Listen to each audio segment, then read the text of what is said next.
A young man is pushed to the limit and will go to every length to save his family in our next adventure. Hello there to everyone in cyberspace. As always, for RealScreenReviews.com, I am movie critic Nick Iacobucci, and our next movie review is The Cold Light of Day. This drama and thriller stars soon-to-be new Superman Henry Cavill, Sigorney Weaver, Caroline Goodall, and Bruce Willis. The Cold Light of Day comes to us from director, I'm going to butcher this, Mabrouk El Mechri, the writer-director of JCVD, starring, of course, Jean-Claude Van Damme. He now sets his sights on and attempts to tackle a Hollywood feature film, this time complete with Hollywood stars that are actually still popular when it's being released. This tale tells of a young hotshot Wall Street trader named Will Shaw, portrayed by Henry Cavill. He is on holiday with his family touring about Spain, and then the relaxing paradise all comes to a screeching halt when Will's family is kidnapped. Now, the normal everyday citizen now finds himself thrust into the deepest realms of a government conspiracy, and he will have to uncover secrets that will soon lead him to his own father. Now the clock is ticking as Will must abandon everything that he has learned on Wall Street, and as this tale plays out, he will soon get a crash course in survival of the fittest.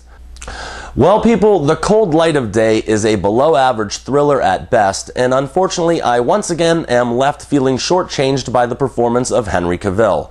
If his portrayal was any more wooden and or stiff, then he could easily be compared to Bernie from Weekend at Bernie's, and the lack of conviction while speaking every line of dialogue was in direct contrast with any basic movie hero.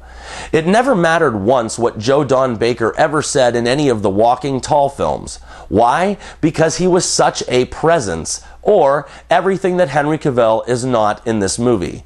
There have been times previous when I'll say that it's not the actor's fault because it's the film itself that is lackluster. However, this is not, repeat, not one of those times.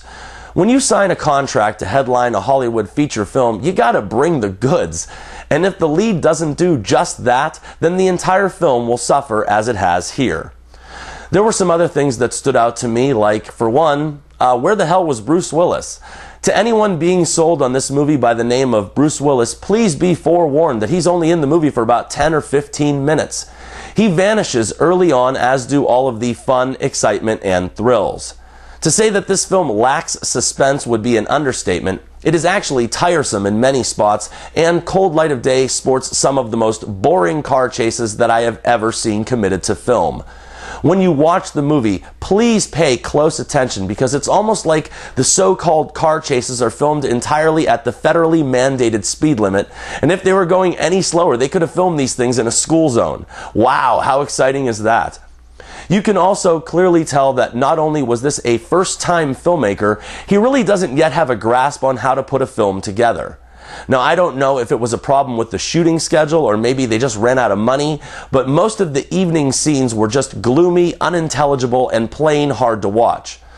Also, maybe this guy thinks that moving the camera through a bullet hole is really cool, but if that's the best you've got to carry this film, then I would start worrying for my career if I was you. Paul Greengrass, you are not, and now that I think about it, Simon West, you are not either. There are actually very few things for which to pay admiration when it comes to The Cold Light of Day, but some things did stand out. Well, for one, the performance of Sigorney Weaver was devilishly fun, and you could see that she was having fun with it. She delivers little complexity when it comes to her portrayal and delivers a lot of destruction when it comes to Madrid and its bystanders. Speaking of Madrid, it is to this movie what the French Riviera was to The Killers with Katherine Heigl, and that would be the best part of it. The locale shots are accented beautifully by the director. I guess he got one thing right. And Madrid was about the only thing in this film worth watching. Oh, there was also the performance from Colm Meaney. That was, I believe, 2 lines of dialogue. That honestly made me laugh. At 1 hour and 33 minutes, The Cold Light of Day was pretty much a weak, if not cheap, imitation of the Bourne franchise. Even though this film boasts a slew of credible names on the marquee, I beg you not to be taken in by this film that wastes the talents of all these performers and the time of those in attendance. After seeing The Immortals and now this, well, let's just say that every time I see Henry Cavill on screen, I just think a little less of him than I did before. When watching a feature and the background and or the scenery begins to overshadow the performance of the lead actor, well, that really can't be saying very much for the project on a whole. Nick's Real Screen Review is an anorexic 1 star out of 4, and that's for Henry Cavill in the Bourne ripoff, The Cold Light of Day. And remember, people, I'm not always right, but only when it comes to the movies, and thank you for your attention.